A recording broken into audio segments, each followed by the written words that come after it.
Здравейте! Включваме се днеска на живо с част от момичетата от Великолепната петорка. Докато ги чакам да се появят и да ги включа в лайфа, в новата ни група, която се казва Светът на жената, ще ви кажа за каква тема ще си говорим и коя съм аз. Темата, която днеска ще говорим, е много актуална за времето, в което се намираме, а именно това е пролетта. Много често, когато се събужда пролетта, ние сме много по-заспали. Познавате ли вие това? Споделете вие как се чувствате. Само аз през това време ще се опитам да поканя едното момиче, защото го виждам, че е нали. Споделете вие как се чувствате през пролетта. Добре или сте изморени? Понеже ми прави впечатление, че много от хората са изморени. Бистра ми пише, че съм ти изпращане на покана, само да видя. Ага, стана, супер, здрасти.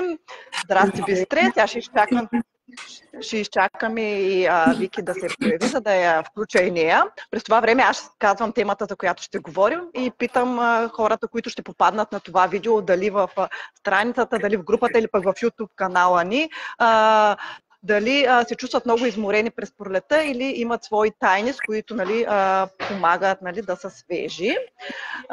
Това ще е темата, по която ще си говорим. Докато чакам Вики, аз ще се представя. После ще ти дам на тебе думата, като я видя, за да мога да я включа в лайфа. И така ще си прехвърляме. Ти как се чувстваш през пролета? Аз сподели преди да се представя. Добре да ти кажа, Нати, но тази седмица започна да наблюдавам, че и аз се чувствам малко по-изморена и направих и съответните промени. Чакай да изпратя покана. Давай, говори. Супер! Пратих покана и на другото момиче. Значи, аз също се чувствам добре, но пък аз имам своите тайни.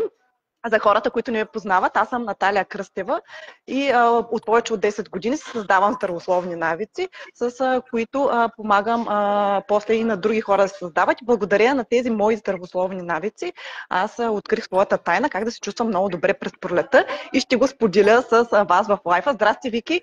Ти как си? Сподели с нас ти как се чувстваш, ли се изморена или още не ти влияе пролета?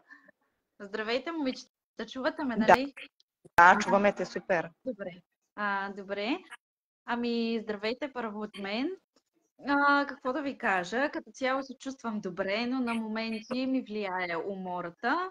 В смисъл, че започва да се усеща вече умората. Но като цяло се държа и съм изненадана от това, че, например, в сравнение с миналата година, когато и бях прясно родила, както се казва, беше много, много по-голяма. Сега върша доста неща на ден. Да, изморявам се, но при толкова работа и интензитет нормално е според мен. Да, и то аз ще споделя какво влияе много за пролетната умора, защото много от хората нямат такива здравословни навици, които да им помагат нали, с пролетната умора и примерно не спят достатъчно. Това е едно от нещата, които много влияние нали, да се чувстваме уморени. Другото, което тя Бистра ще ни даде повече идеи за това, храната. Много има липса през пролета на витамин D, на витамин С, на желязо, на калий, на магнези. Именно това е една от причините хората също да се чувстват уморени и също, че повече време прекарват седнали пред компютрите. Даже ако, примерно, пък работиш такава работа, както ние работим много дълго време пред компютрите, айде Бистра тренира, но не всички имат. Аз също работя доста седнала на компютър, на мобилно устройство, така че... Да, и именно точно пък когато стоим много време седнали, това пък забавя процесът на, така се каже, на адаптация на нашето тяло, защото пролетта е точно едно такъв процес на адаптация има нашето тяло от зимата да мине към лятото. И именно част от нещата, които ние правим през пролетта, нали, могат да ни помогнат. Аз ще споделя 3-4 неща, които аз правя и много ми харесват. Също част от тях са свързани и с ароматерапия. Ще споделя една комбинация. Но едно от нещата, което правя, е пия витамини, които има всякакъв тип витамин D, и С, и желязо, и калий, които нали, ми помагат нали, да съм добре. И другото, което е пия един сироп от бъс. Сиропа от бъс, освен за пречистване на организма, много помага и при пролетната умора. понеже токсините като изчистим, ни се чувстваме по-свежи и по-енергични. И една много готина комбинация, знаете много добре, лавандулката е супер за сън, така че ако създадете един навик през целия си живот, нали, да спите добре, ще ви помогне и за пролетната умора. А иначе сутрин си правя една много готина комбинация от мента, лимон и лавандула. Си капвам в дифузера и това много ме разтънва и много ми помага. И даже ако има хора, които ни гледат и харесват ароматите, могат да го тестват от сега да почнат и ще видят, че много по-леко ще минат, нали, през пролетната умора. Нали, ако сменят няколко, 2-3 неща, нали, в ежедневието си като навици. И това ще им е много полезно. Също спортувам, тренирам, разхождам се, само че за това ще дам думата на Бистра, понеже тя е специалист по хранене и спорт. И ми е много интересно тя какви съвети може, нали, да ни даде и какво ще сподели в тази насока. Даже ние с нея наскоро си говорихме, тя точно като ми пишеше, аз бях на разходка край морето, точно защото гледам, нали, да прекарвам повече време навън, когато мога, за да избегна точно това, нали, организма ми да няма кислород и, нали, да се чувства уморен през пролетта. Това е много една хубава тема, Нати, която днес сме се избрали да си говорим и засяга много хора. При някои хора може пролетната умора да премине много бързо, при някои може да изкара до 6 седмици, от 2 до 6 седмици. Може да бъде този преход, за който каза ти, точно от зимния период към пролетния. Аз най-много го свързвам тази пролетна умора с два хормона, които излизат от баланс точно в това време и ние можем да им, може да му повлияем по няколко начина. Единият, който каза ти е сън, можем да си добавим една допълнителна почивка в нашите следобни часове, хранене, спорт и хидратация. Тези два хормона, за които казах, това са серотонин и мелатонин. Може би сте ги чували, те са много известни. Първият, това е хормона на щастието, който е изключително важен, отговорен за участва в наши няколко функции, и мелатонин, който когато се произвежда на нашето тяло, ни се доспива малко повече. Ние го произвеждаме, синтезираме всеки ден, но когато е този период от годината, ние имаме малко по-голямо количество от него и по-малко серотонин. Здравейте, прекрасни, имаме си зрители, момичета. Да. Не виждам кой. И аз виждам, че ако имате някакви въпроси, искате да се включите по темата с пролетната умора, ще се радваме да стане дискусия, нали така, момичета? Да, ще отговаряме докато сме на живо. Ако иска и някой, нали, може да сподели нещо. За да бъдем максимално полезни. 3 храни ще ви споделя, които може да ви помогнат да се преборите по-лесно с нея. Сега зависи и от вашето тяло, вашия метаболизъм и други неща. Нали, няма да стане, ако само днес си хапнете примерно тази храна. Не очаквайте чудеса, все пак нашето тяло има нужда от време. Тези 3 храни имат, това са пилешко, пуешко и морски деликатеси, от които скаридите, те са с най-добрият източник, точно на тази аминокиселина, която благоприятства синтезирането точно на серотонин. Или рибите от по-мазните, като сьомга и така нататък. Сега, ако обичате, вие може, нали, да си изберете вашия вид риба. Аз лично много харесвам сьомга специално и я включвам напоследък доста в менюто. Ако имате възможност да хапвате морски деликатеси всеки ден, правете го, няма да сгрешите. Даже кожата ви може да сияе още повече, ако го направите, защото знаете, че те са богати на омега-3, 3,9 масни киселини. Другото нещо, което е изключително важно, освен храненето, това е добрата хидратация. Но тук пак, аз това го казвам винаги, много хора си мислят, че когато пият сокове, газирани напитки, айриани и тем подобни неща, които съдържат хранителни вещества, те не се възприемат от тялото ни като вода, те се възприемат като храна. Независимо какво е, дали е захар, дали е нещо друго. Говоря за чиста вода. Имаме нужда от вода. Нашето тяло работи с вода. И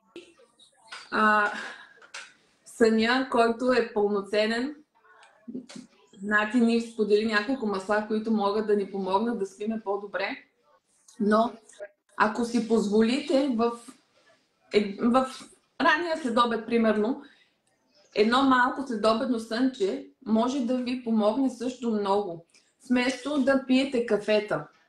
Защото ако прекалявате с кафетата, защото сте чувствате изморени, нямате енергия, тези кафета могат да ви държат будни през нощта. Те в момента могат толкова да не ви свършат работа, да ви събудят след обеда, обаче могат да бъдат причината за безсънието ви.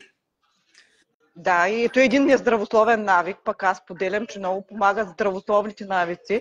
Между другото, Бистрите много показа за рибата.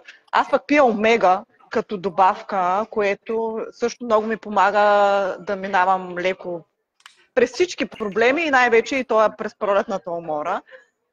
Добре, аз също препоръчвам, защото въпросът е съмнителен какво всъщност се съдържа в храната, която ядем. И точно ние за това приемаме най-различни добавки, с които да подпомогнем тялото си да работи по-добре. Аз съм за добавките, говорили сме много пъти. Аз също пия добавка от омега-3,9, но включвам в менюто си също и доста рибни неща напоследък. Както казах, нали, тази седмица се усещам, че съм малко по-изморена и точно за това го правя. И последно... Да? Кажи, аз после ще добавя. Последното нещо, за което не разказах, това са тренировките. Движението също е изключително важно. Независимо дали тя ще бъде в къщи 15-20 минути, дали ще бъде разходка след природата, изключително могат да подобрят, да помогнат на пролетната умора, да се преборим с нея. Така е. Аз не случайно с това започнах. Аз редовно, когато децата ми, защото ходят на английски, и имам един час да ги чакам и в момента времето е доста приятно и излизам да се разходя през този час, хем да отделя време за себе си, хем, нали, да си помогна в този период. А иначе другото, което ще да кажа, аз също много съм за хранителните добавки, именно по тази причина, че много често не знаем какво хапваме и не винаги си добавяме достатъчно, нали, витамини и всякакви други минерали в организма. Аз не случайно съм избрала добавки на фирма Vivasan, понеже те се произвеждат по такива критерии, че са екологично чисти и наистина ми дават доста нали, витамини за тялото, които пък ми помагат с много от моите, нали, за моето здраве като цяло. Вики, ти? Мога ли само да добавя Да, може. Тъй като сме на темата за добавките от омега, да споделя, тъй като от пазара е изключително залят от най-различни добавки, всеки си прави своя избор, но мога да ви кажа за един тест, който можете да пробвате самата омега, която сте избрали да приемате. Това е да я сложите в фризер. Ако тя замръзва, не ви е добър източник, изберете си някоя друга. Да, аз съм чувала няколко варианта и другото, което, нали, специално за омегата мога да кажа, аз съм направила, нали, мой избор, но примерно ако е в шишета, тя тогава се смесва с въздуха и не са окей. Хубаво е да е в хранителната добавка да е в дръже, нали. Това, което знам, нали, като информация е много по-подходящо, нали, е много по-качествена омегата. Така че да, всеки сам си прави своите избори. Но това с фризера е много интересно, наистина така е. Ако има, винаги може да има, нали, по този начин да разбереш дали самата ти добавка е качествена. Нали, специално за омегата. Вики, ти? Да, е много интересно. Как си? Ще го пробвам в къщи, със сигурност. Много обичам такива тестове. Знам, че имаше и с шоколада такива тестове. Нещо там го палиш с запалка, ако изгори, ако се стопи. Но не съм ден, но това пък е нещо. Аз, нали, вие повечето добавки ги казахте. Нещо, което съм забелязала, нали, естествено, че на мен ми помага магнезия.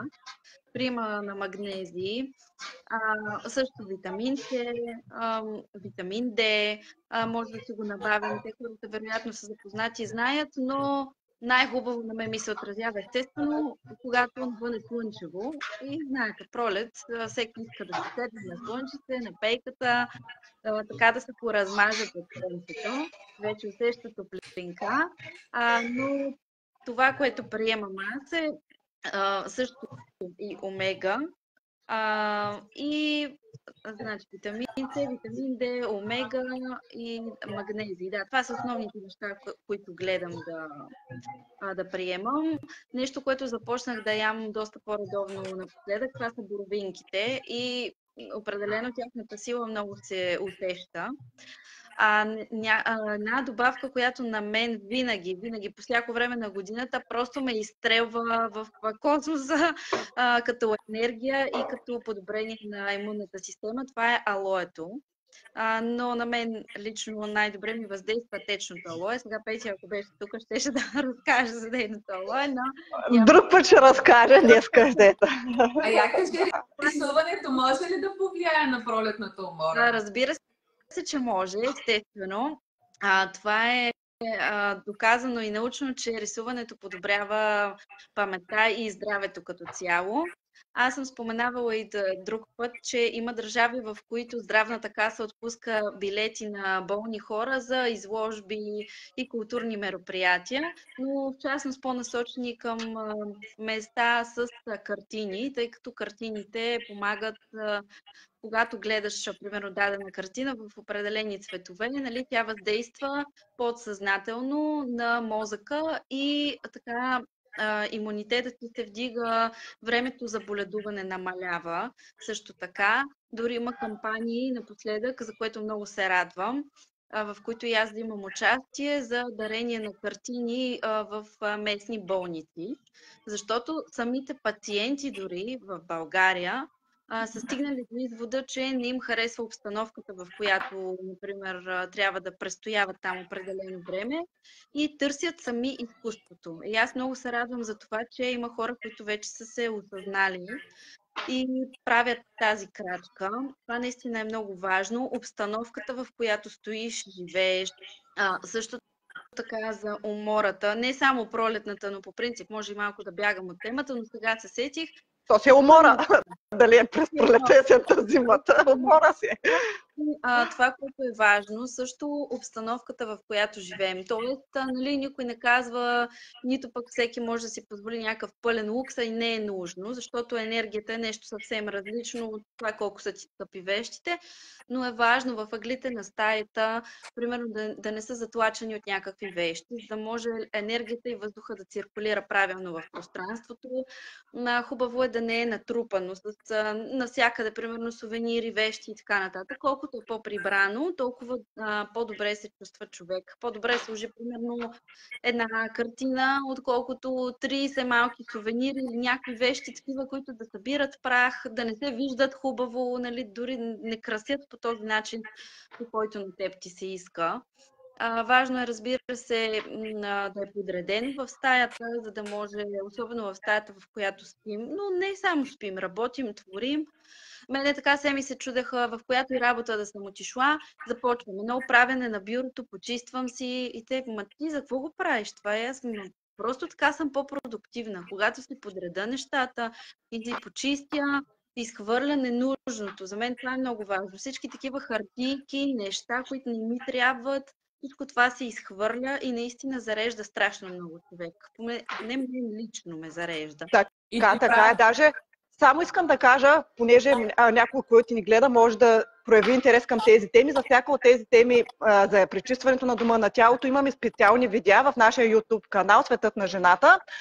Така че ако искате, абонирайте се и следвайте. Много даваме полезни теми за това. Давай, Бистре. Иска просто да го кажа, защото Вики почна по тази тема и наистина направихме много стойностни видеа в предните дни и те точно бяха свързани с пролета и как, нали, да могат да се създадат такива навици, които да им помогнат да си вдигнат енергията и да се чувстват добре.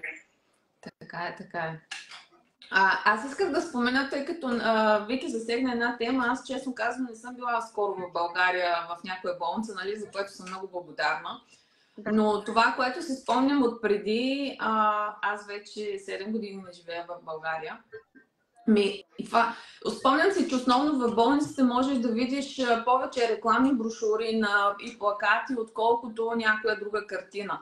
А тук понякога влизам в старчески домове и минавайки така по коридорите, наистина правих впечатление, че по стените има изключително красиви картини, повечето от тях са зелени, с цветя и чак ми правят впечатление, грабват ми вниманието, защото ги забелязвам.